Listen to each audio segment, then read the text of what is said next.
जय हिंद साथियों, welcome back to our YouTube channel Rozgar Pathshala. साथियों 41 एफएडी क्वेश्चन पेपर की जो सीरीज चल रही है उस सीरीज का रामबाण सीरीज का पार्ट 4 आज मैं लेकर आया हूं, जो फायरमैन और ट्रेडमैन के लिए ज़्यादा इंपॉर्टेंट रहने वाला है। जो फायरमैन और ट्रेडमैन के एस्पायरेंट्स जो 41 एफएडी में आवेदन किया है उनके लिए बहुत ज़्यादा इंपॉर्टेंट टॉपिक रहने वाला है। जैसे कि आप लोग हमसे जुड़ चुके हैं, आप लोग ने देखा कि मैं 41 एफएडी का प्रिपरेशन करवा रहा हूँ। पहले तो मैंने आपको बताया कि 23 एफएडी, उसके बाद 23 एफएडी के बाद हमने 17 एफएडी, 17 एफएडी के बाद 16 एफएडी के तीनों का क्वेश्चन पेपर को कलेक्ट किया है। उसके बाद उन्हीं क्वेश्चन पेपर में से मैं वही क्वेश्चन लेकर आ रहा हूं जो तीनों एग्जाम में रिपीटेड क्वेश्चन हैं। उन मैं बता दूं 23 एफएडी, 17 एफएडी, 16 एफएडी में जो फायरमैन और ट्रेडमैन का एग्जाम हुआ है उन्हीं क्वेश्चंस को मैं उठा के आपको क्वेश्चंस बना रहा हूं और आप तक पहुंचा रहा हूं। ठीक है दोस्तों, आज का जो टॉपिक रहने वाला है वो टॉपिक है आपका दोस्तों जनरल साइंस और जनरल नॉलेज का। ठीक है, इसमें टोटल क्वेश्चंस आपके 30 रहने वाले हैं। 30 क्वेश्चन में से मैंने दो पार्ट में डिवाइड कर दिया है। एक पार्ट में जनरल नॉलेज को रखा है, दूसरे पार्ट में जनरल साइंस को। दोनों क्वेश्चन को मैंने मिक्स नहीं किया, पार्ट वाइज क्वेश्चन को डिवाइड कर दिया ताकि आपको समझने में आसानी हो। तो चलिए दोस्तों, आज की सीरीज को स्टार्ट करते हैं। पहला पार्ट हम पहले करेंगे 15 क्वेश्चंस की जो सीरीज है जनरल नॉलेज, उसके बाद 15 क्वेश्चन सॉल्व करेंगे जनरल साइंस का। आपका क्या स्कोर होगा दोस्तों, आप कमेंट बॉक्स में जरूर मेंशन करिएगा। चलिए आज की सीरीज को स्टार्ट करते हैं। और दोस्तों मैं आपको बता दूं कि डिस्क्रिप्शन में आपको टेलीग्राम और व्हाट्सएप ग्रुप का लिंक मिल जाएगा। व्हाट्सएप ग्रुप और टेलीग्राम ग्रुप पे ही आपको पीडीएफ मिलता है, दोनों ग्रुप पे आपको पीडीएफ मिलता है, तो आप वहाँ से ज्वाइन कर सकती हैं। वीडियो से पहले मैं आपको वहाँ पे पीडीएफ प्रोवाइड करवा देता हूँ, तो दोस्तों पीडीएफ आप वहाँ से जरूर ले लीजिएगा। ठीक है दोस्तों, जिनको वीडियो के अलावा पीडीएफ से भी पढ़ना है, अपनी तैयारी को और बेहतर बनाना है, तो आप पीडीएफ वहाँ से डाउनलोड कर सकते हैं। और दूसरा चीज़, पीडीएफ के अलावा और भी मटेरियल मैं टेलीग्राम और व्हाट्सएप ग्रुप पे प्रोवाइड करवाता रहता हूँ, तो आप जल्दी से जल्दी डिस्क्रिप्शन में जाके लिंक को कॉपी करके आप ग्रुप को ज्वाइन कर सकते हैं। तो चलिए दोस्तों स्टार्ट करते हैं आज की वीडियो। चलिए दोस्तों पहले पार्ट को कवर करते हैं। पहला पार्ट जो आपका रहने वाला है वो सामान्य ज्ञान से रहने वाला है, जनरल नॉलेज से। सेकंड पार्ट जैसा कि मैंने आपको बताया जनरल साइंस का होगा सामान्य विज्ञान से। तो पहले पार्ट में टोटल 15 क्वेश्चन होंगे, सेम 15 क्वेश्चन आपके सामान्य विज्ञान में रहने वाले। तो पहले पार्ट को हम पहले कवर करते हैं। पहला क्वेश्चन है, प्रथम जैन सभा कहाँ हुई थी? प्रथम जैन सभा कहाँ हुई थी? ऑप्शन है नालंदा, तक्षशिला, वल्लभी या पाटलिपुत्र।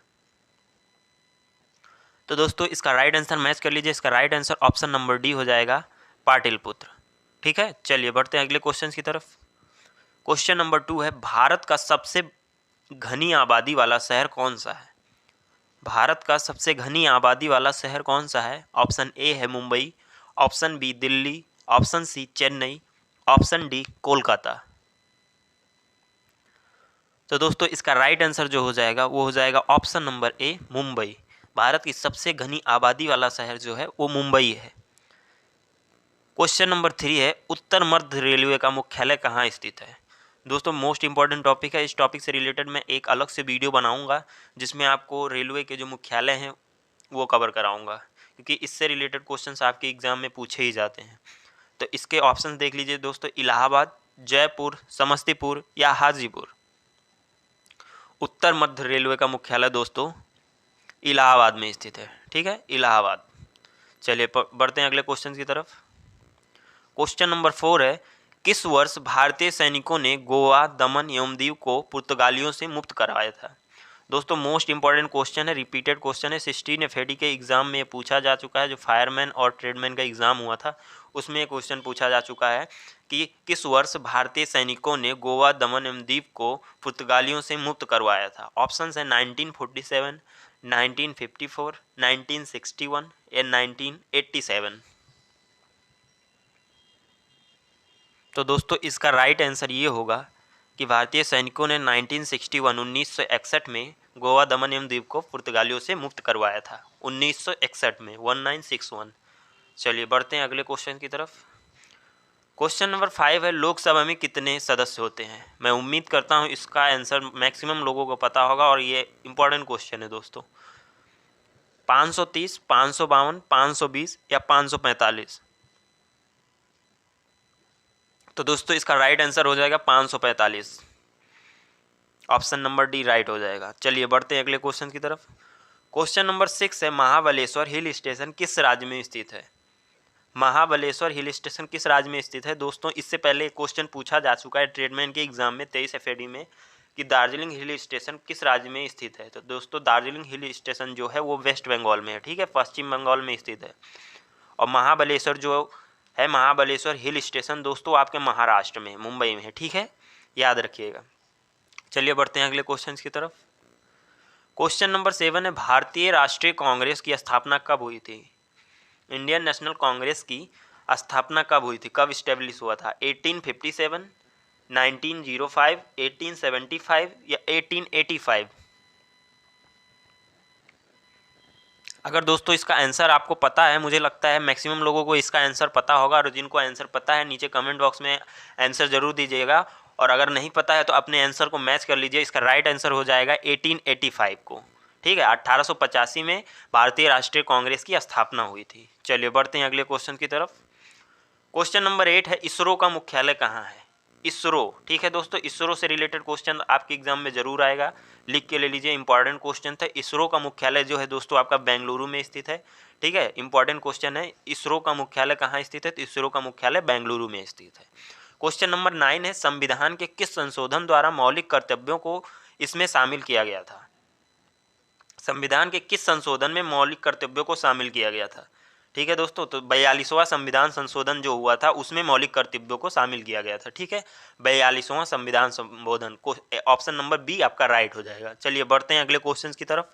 क्वेश्चन नंबर 10 है, किसके शासनकाल के दौरान हेनसांग भारत भ्रमण पर आया था? किसके शासनकाल के दौरान हेनसांग भारत भ्रमण पर आया था? ऑप्शन है हर्षवर्धन, चंद्रगुप्त सेकंड, धर्मपाल या अकबर। तो दोस्तों राइट आंसर मैच कर लीजिएगा। इसका राइट आंसर जो होगा ऑप्शन नंबर ए हो जाएगा, हर्षवर्धन। हेनसांग जो था हर्षवर्धन के शासनकाल में भारत भ्रमण पर आया था। चलिए बढ़ते हैं अगले क्वेश्चन की तरफ। क्वेश्चन नंबर 11 है, फतेहपुर सीकरी का निर्माण किसने करवाया था? इंपॉर्टेंट क्वेश्चन हिस्ट्री से दोस्तों, फतेहपुर सीकरी का निर्माण किसने करवाया था? ऑप्शन है अकबर, जहांगीर, औरंगजेब या शाहजहां। तो दोस्तों इसका राइट आंसर जो हो जाएगा अकबर हो जाएगा, ठीक है। फतेहपुर सीकरी का निर्माण अकबर ने करवाया था, ठीक है। अगला क्वेश्चन है, फूलों की घाटी वैली ऑफ फ्लावर्स राष्ट्रीय उद्यान किस राज्य में स्थित है? ठीक है, आपको बताना है valley of flower national park जो है कौन से स्टेट में सिचुएटेड है। तो इसका ऑप्शन है दोस्तों केरल, तमिलनाडु, उत्तराखंड, हिमाचल प्रदेश।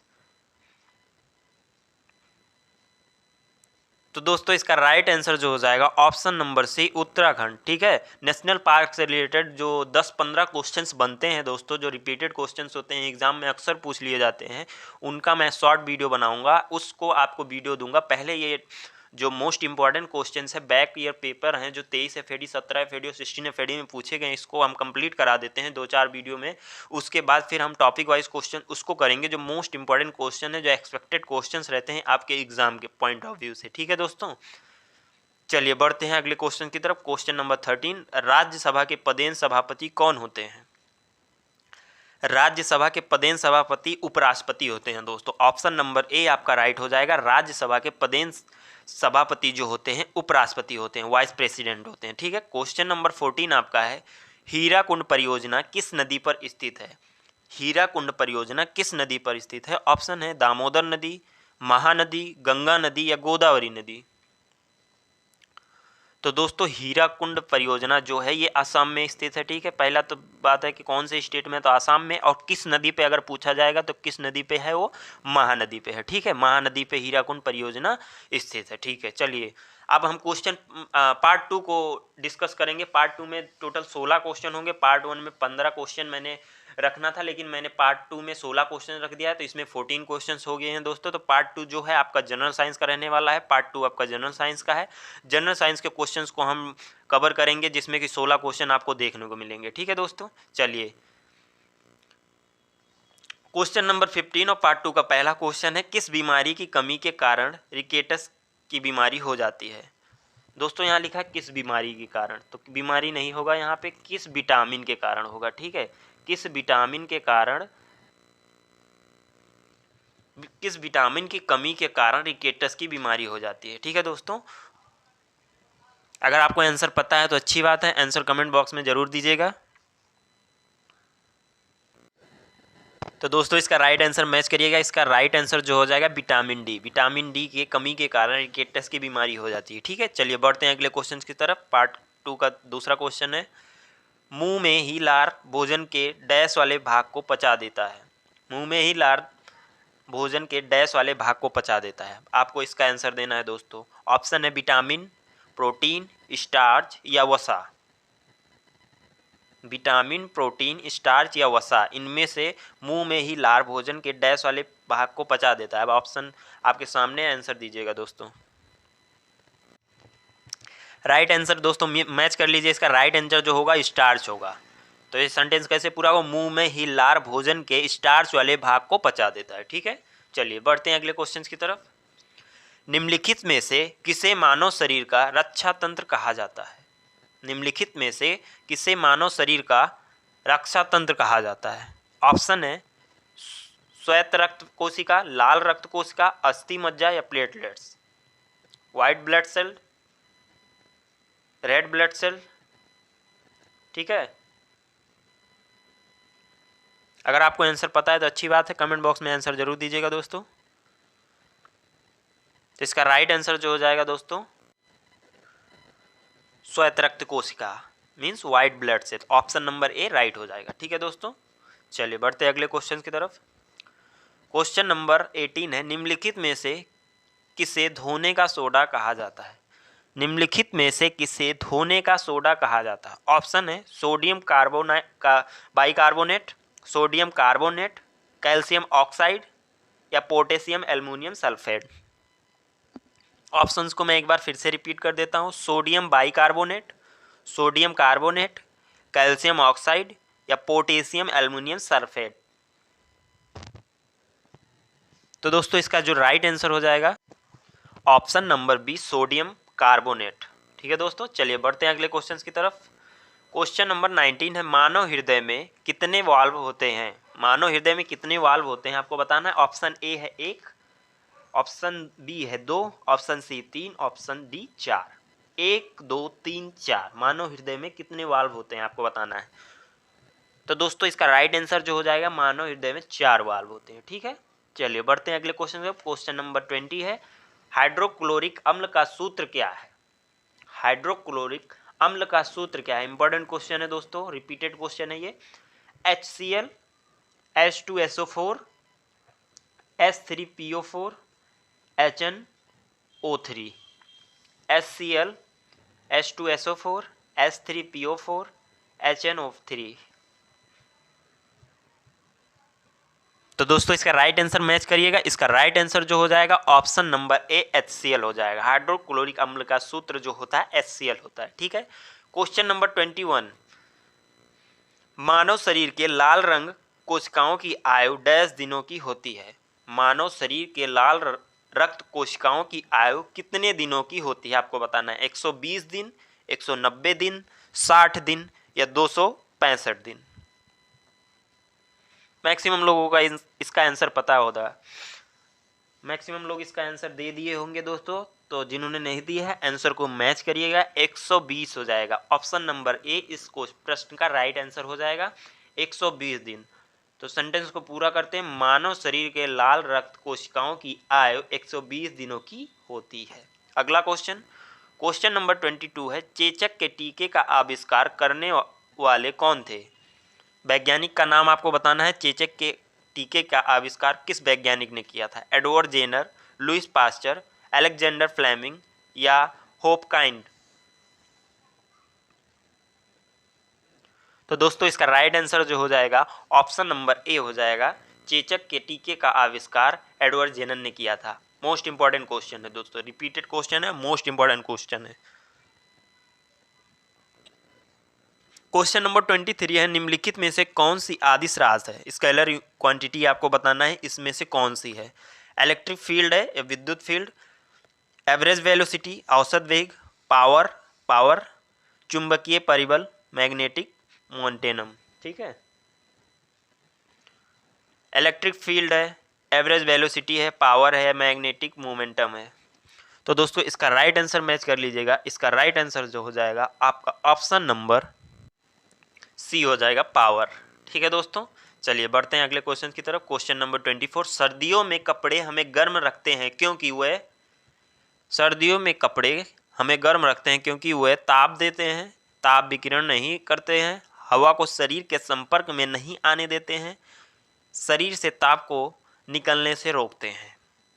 ऑप्शंस को मैं एक बार फिर से रिपीट कर देता हूँ। ताप देते हैं, ताप विकिरण नहीं करते हैं, हवा को शरीर के संपर्क में नहीं आने देते हैं, शरीर से ताप को निकलने से रोकते हैं। तो दोस्तों इसका राइट आंसर जो हो जाएगा, आपका राइट आंसर मैच कर लीजिएगा, इसका राइट आंसर जो हो जाएगा ऑप्शन नंबर डी हो जाएगा, शरीर से ताप को निकलने से रोकते हैं। ठीक है, चलिए बढ़ते हैं अगले क्वेश्चन की तरफ। क्वेश्चन नंबर 25 है, जीव विज्ञान के पिता, फादर ऑफ बायोलॉजी के रूप में निम्नलिखित में से कौन जाना जाता है? जीव विज्ञान के पिता, फादर ऑफ बायोलॉजी के रूप में से किसको जाना जाता है? फादर ऑफ जियोलॉजी किसको बोला जाता है? अरस्तु, डार्विन, लैमार्क या हिप्पोक्रेटस? तो दोस्तों इसका राइट आंसर मैच कर लीजिएगा, इसका राइट आंसर जो हो जाएगा, फादर ऑफ बायोलॉजी अरस्तु को कहा जाता है, इंग्लिश में इनको बोला जाता है एरिस्टोटल। ठीक है, याद रखिएगा। चलिए बढ़ते हैं अगले क्वेश्चन की तरफ। क्वेश्चन नंबर 26, निम्नलिखित में से कौन सी हड्डी मानव टांग में नहीं पाई जाती है? ऑप्शंस हैं टिबिया, ह्यूमेरस, फीमर या फिबुला। ऑप्शंस को मैं एक बार फिर से रिपीट करता हूँ, टिबिया, ह्यूमेरस, फीमर या फिबुला। तो दोस्तों इसका राइट आंसर जो हो जाएगा आपका ऑप्शन नंबर बी हो जाएगा। आंसर को अपने मैच कर लीजिएगा, ऑप्शन नंबर बी हो जाएगा। ऑप्शन नंबर बी में क्या है दोस्तों? ह्यूमरस। ठीक है, ह्यूमरस। ह्यूमरस जो हड्डी होती है मानव टांग के बीच में नहीं पाई जाती है। क्वेश्चन नंबर 27 है, बर्ड फ्लू वायरस किस रूप में जाना जाता है? ऑप्शन है NH51, NH15, N551, N5N1, N5H1।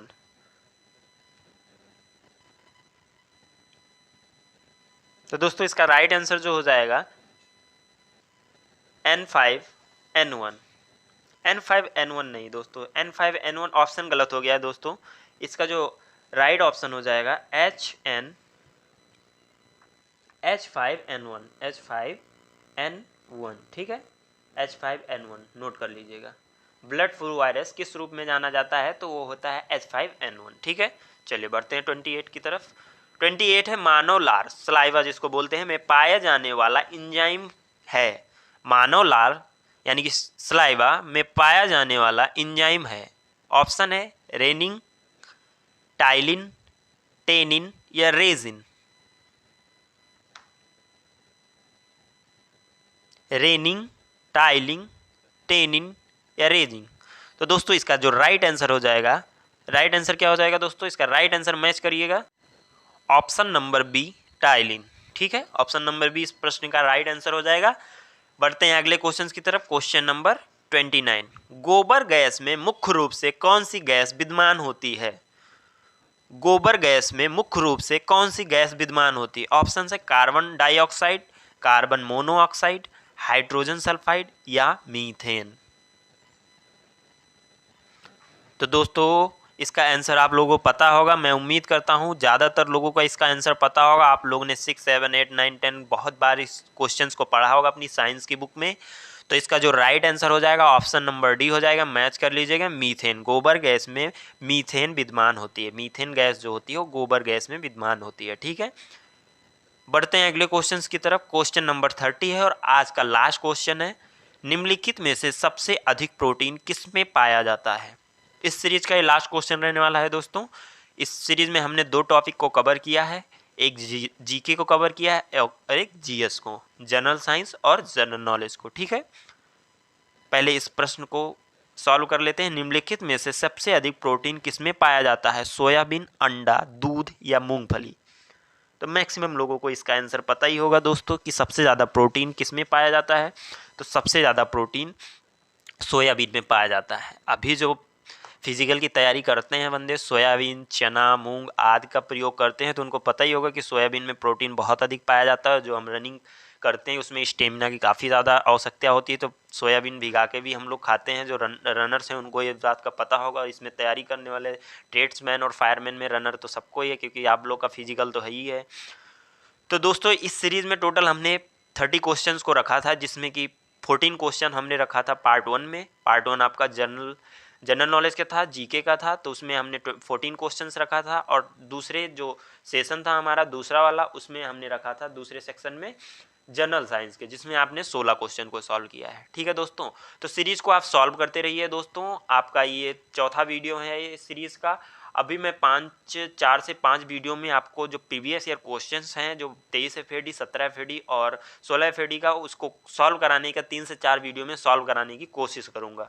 उसके बाद दोस्तों हम आपको टॉपिक वाइज क्वेश्चन लाएंगे। टॉपिक वाइज क्वेश्चन में उन्हीं क्वेश्चंस को रखेंगे जो मोस्ट रिपीटेड क्वेश्चंस होते हैं, बहुत एक्सपेक्टेड क्वेश्चंस होते हैं आपके एग्जाम के पॉइंट ऑफ व्यू से। उन्हीं क्वेश्चंस को रखा जाएगा ताकि आपकी तैयारी और बेहतर हो सके। आप एग्ज़ाम से पहले फुल तरीके से आप प्रिपेयर हो जाइए। और साथ साथ में दोस्तों आपको बताता हूँ कि आप साथ साथ में आप अपना फिजिकल का भी तैयारी करते रहिए, क्योंकि आपका फिजिकल के तुरंत बाद ही आपका रिटर्न होना है। रिटर्न आप क्वालिफाई कर जाएंगे तो उसके बाद ही आपका मेडिकल हो जाएगा। मेडिकल के बाद आपकी मेरिट लिस्ट निकलेगी। मेरिट लिस्ट निकलने के बाद आप लोग का सिलेक्शन हो जाएगा। तो मैं उम्मीद करता हूँ ज़्यादा से ज़्यादा लोग इस भर्ती में सेलेक्ट हों, क्योंकि बहुत ज़्यादा वैकेंसी इसमें रहने वाली है। आपको पता ही है सबसे ज़्यादा वैकेंसी ट्रेडमैन में है, उसके बाद फायरमैन में। तो इन दोनों पदों के लिए सबसे ज़्यादा वैकेंसी रहने वाली है। तो ज़्यादा से ज़्यादा मेहनत करिए दोस्तों और अपनी गोल को अचीव करिए। चलिए दोस्तों, मिलते हैं अगले वीडियो में। तब तक के लिए जय हिंद, वंदे मातरम।